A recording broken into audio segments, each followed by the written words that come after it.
सांगली मिरज परिसरात तरुणांमध्ये वाढत असलेल्या गुन्हेगारी आणि नशेखोरी विरोधात रस्त्यावर उतरण्याचा इशारा आमदार इद्रिस नायकोडेंनी मिरज पत्रकार परिषदेत दिला आहे।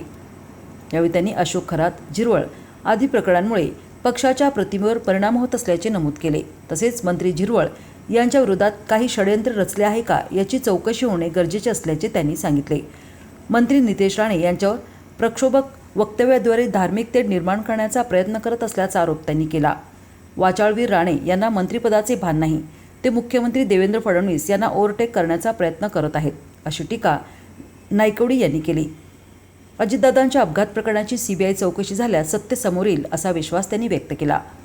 आमदार नायकोडे म्हणाले की मिरज तालुक्यात सुमारे 130 कोटी रुपयांची विविध कामे करण्यात आली आहेत। मिरज शासकीय रुग्णालयात न्यूरो विभागासाठी 42 कोटी रुपये खर्चून ब्रेन ट्यूमर शस्त्रक्रियेसाठी अत्याधुनिक डिजिटल इन्स्ट्रक्शन एन्जिओग्राफी मशीन उपलब्ध करून देण्यात आले आहे।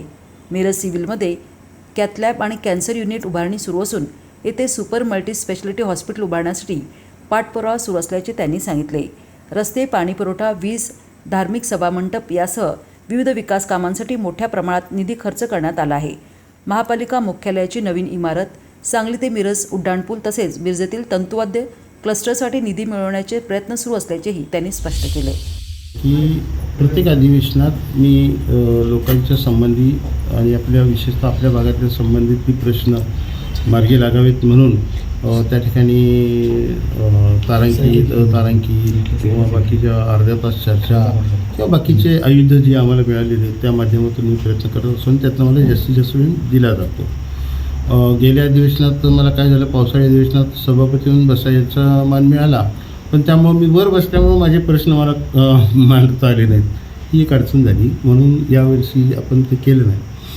परंतु यावेळेला आपल्या जिल्ह्यातील अनेक प्रश्न आपण मार्गी लावू शकतो की एकतर शहरातला बघितला तर महापालिकेचं मुख्यालयाचा विषय असेल, तो बजेटच्या माध्यमातून आपण त्या ठिकाणी ते केलं। त्याचबरोबर सांगली मिरज रस्त्याचं उड्डाणपुलाची भविष्यातलं वेध घेऊन उड्डाणपुलासाठी पण मागणी आपण करतोय। तुम्ही माझी सर्वांना विनंती आहे की सर्वच समाजाने यासाठी म्हणून थोडंसं आवाज आणि प्रसारमाध्यमांनी सुद्धा त्याची गरज लक्षात घेऊन त्यात आपण मदत करावी, जेणेकरून तो विषय मार्गी लागेल।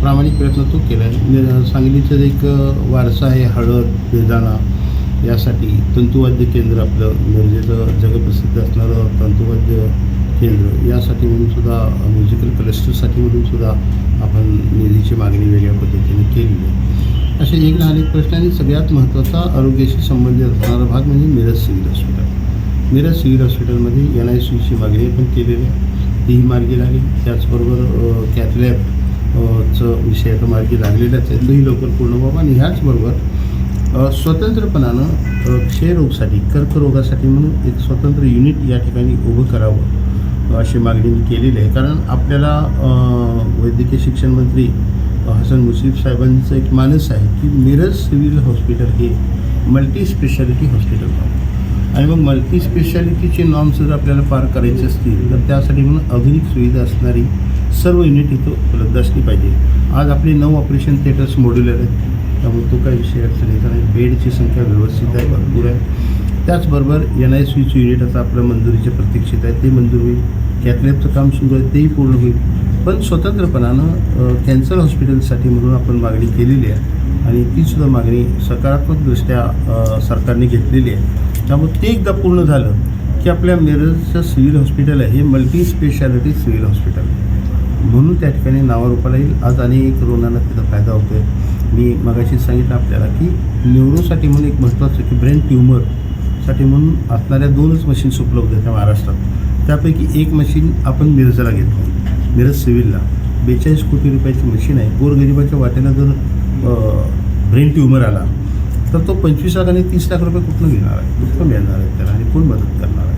आणि म्हणून अशा रुग्णांसाठी, गोरगरीब रुग्णांसाठी म्हणून ही अत्यंत महत्त्वाचा विषय, त्यांच्या आयुष्याशी निगडीत। आयुष्य जर नसेल तर आयुष्य संपवलं जाईल, त्यांच्याकडं पैसे नाहीत म्हणून, पण अशी पाळी आता इथनं पुढे येणार नाही।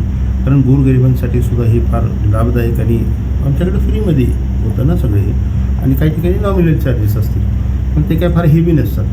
त्यामुळं रुग्णांसाठी म्हणून वैद्यकीय सेवा चांगल्या एक उच्च प्रतीची, उच्च दर्जाची कारण मिरज मेडिकल कॉलेजचं नाव देखील महाराष्ट्रात फार चांगलं आहे.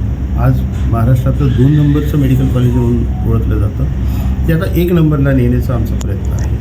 असेही कामं आहेत. मिरज पूर्व भागातली अनेक कामं आपण यावर्षी हाताळू शकलो. अनेक रस्ते असतील, अनेक धार्मिक स्थळं असतील, तिथं सभामंडप असतील किंवा काही परिसर विकासाची कामं असतील तिथली.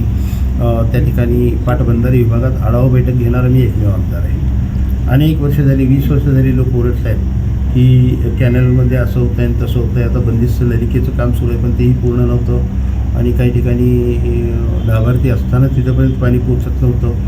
म्हणून यासाठी मी आढावा बैठक घेणारा मी एकमेव आमदार आहे. आणि त्या आढावा बैठकीत मी जितक्या काही गोष्टींची सूचना संबंधित खात्याला दिली होती त्या अधिकाऱ्यांचे मी आभार मानतो की त्यांनी ती जवळपास पूर्ण केलेली आहेत कामात. शेवटी माणसं आहेत, यंत्रणा आहे, काही वेळ त्यांनाही देणं अपेक्षित आहे. पण लवकरात 2-3 महिन्यात या उन्हाळ्याच्या आधी ही सगळी कामं पूर्ण होऊन लोकांना उन्हाळ्याच्या काळात जास्त गरज असते पाण्याची शेतकऱ्यांना, त्यावेळेलाही कृष्णेचं पाणी, त्या उपसा योजनेचं पाणी त्या ठिकाणी त्यांच्या शेताच्या बांधावर पोहोचेल अशा पद्धतीनं ते केलेलं आहे.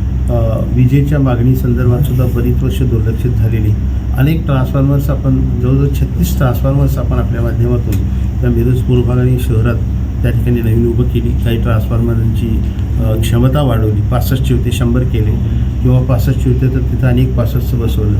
अशा पद्धतीनं आपण जवळपास सर्वच क्षेत्रात न्याय देण्याचा आणि त्यासाठी निधी उपलब्ध करून देऊन ती कामं पूर्णत्वास नेण्याचा चांगला प्रयत्न आपण केलेला आहे. या पुढच्या काळातसुद्धा नक्कीच करेन. या काळात काम करताना थोडंसं नवीन असल्यामुळं मला ही सिस्टीम जाणून घेण्यात, यंत्रणा समजून घेण्यासाठी म्हणून काही काळ लागला. पण मी मिरज पूर्व भागाच्या प्रत्येक गावाचा दौरा करून त्या ठिकाणी लोकांच्याकडनं काय अडचणी आहेत, काय समस्या आहेत आणि कुठली पहिला अग्रक्रमानं सोडवली गेली पाहिजे याचा पूर्ण आराखडा तयार असणारा मी एकमेव आमदार आहे असं मला वाटतं. तर त्या दृष्टिकोनातून माझ्याकडे सर्व आपल्या या मिरज पूर्व भागाचा आराखडा तयार आहे. त्यासाठी आता अग्रक्रमानं काही कामं करायची ते करतोच आपण. या पुढच्या वर्षीच्या आर्थिक वर्षात आपण निश्चितपणानं त्यांना न्याय देण्याचा त्या ठिकाणी प्रयत्न करतो.